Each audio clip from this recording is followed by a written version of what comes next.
Ever wondered why certain relationships leave you feeling drained, stressed, or simply unhappy? Today, we're diving into the murky waters of toxic relationships. These are the relationships that seem to suck the joy out of your life, leaving you feeling like an empty teapot after a very long tea party. Toxic relationships are the dementors of our muggle world. They swoop in, sucking out all the positivity, leaving us with nothing but a sense of dread and a craving for chocolate. These relationships not only drain our energy but also breed negativity, acting like a black hole that swallows up our happiness and personal growth. So, how do you spot a toxic relationship? It's not as if they come with a warning label, right? Well, there are a few signs that you might be dealing with a toxic bond. One of the most common signs is constant criticism.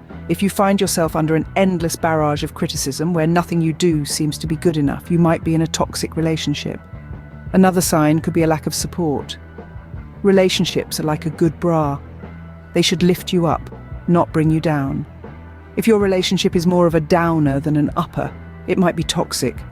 And let's not forget manipulation. This is the puppeteer of toxic relationships.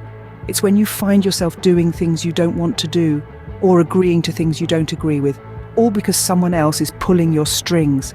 Recognizing these signs is like getting a pair of spectacles for the first time. Suddenly you see things clearly, and it could be a little startling. But fear not, because recognizing a toxic relationship is the first step towards dealing with it. But what comes next? Scene script. Knowing you're in a toxic relationship is one thing, but extracting yourself from it, that's the real challenge. Now, we're not talking about a simple juice cleanse here. No, this is more like a relationship detox diet. Just as you wouldn't chomp down on a greasy burger while trying to flush out toxins, you shouldn't allow toxic behaviors to persist while you're trying to cleanse your relationship.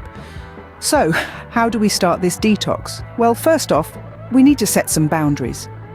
It's not about building a fortress around your heart, but more like setting up a polite no trespassing sign. It's okay to say no, to demand respect, and to refuse anything that doesn't serve your well-being. And remember, if you're not used to setting boundaries, it might feel like you're being a bit prickly. But don't worry, you're not turning into a porcupine, you're just protecting your peace. Now, while you're setting these boundaries, don't forget to prioritize self-care. That's right, it's time to treat yourself like the rare gem that you are. In the midst of a relationship detox, you need to nourish your mind, body, and soul. So take a long bath, read that book you've been putting off, or even dance like nobody's watching. Who said detoxing can't be fun? And here's a vital part of the process. Don't hesitate to seek professional help. Just as you'd see a doctor for a physical ailment, there's no shame in consulting a therapist for emotional healing. They're like relationship nutritionists, helping you identify what's healthy and what's not. Lastly, consider ending the relationship if it's causing more pain than joy. It's not a decision to be taken lightly, but sometimes it's the healthiest choice. It's kind of like throwing out that tub of ice cream that's way past its expiration date. It might be hard, but it's necessary. Remember, detoxing from a toxic relationship is not an overnight process. It requires patience, courage, and lots of self-love. So are you ready to start your detox? Now that we've purged the toxins, how about we whip up a batch of healthy relationships? Imagine you're in your kitchen, ready to cook a sumptuous meal. The ingredients you choose will determine the satisfaction you'll get from your culinary creation. Similarly, the kind of relationship you want to have depends on the ingredients you choose to put in. Firstly, let's talk about the staple ingredient, the flour in our relationship cake, if you will, and that's mutual respect. Without it, our cake will simply crumble. Respect is the foundation that supports the whole structure of a relationship. It means valuing each other's thoughts, time, and personal space. It's about appreciating the other person for who they are, not just what they can do for you. Next, we have open communication, the leavening agent of our relationship recipe. Just as yeast helps bread rise, open communication lifts a relationship to new heights. It's about expressing your feelings honestly, listening attentively, and resolving disagreements in a calm and constructive manner. Remember, a relationship without communication is like a cake without baking powder. It just won't rise. Now let's add a dash of shared values, the seasoning that gives our relationship flavor. Shared values are like the salt and pepper in our recipe. They add depth and make the relationship more satisfying. Think about it. If one person values honesty while the other doesn't, it can create a rather unpalatable dish. So ensure your relationship is seasoned with shared values for a tasty and fulfilling experience. Lastly, be vigilant for red flags, the spoiled ingredients in our recipe. These may include controlling behavior, lack of empathy, or constant criticism.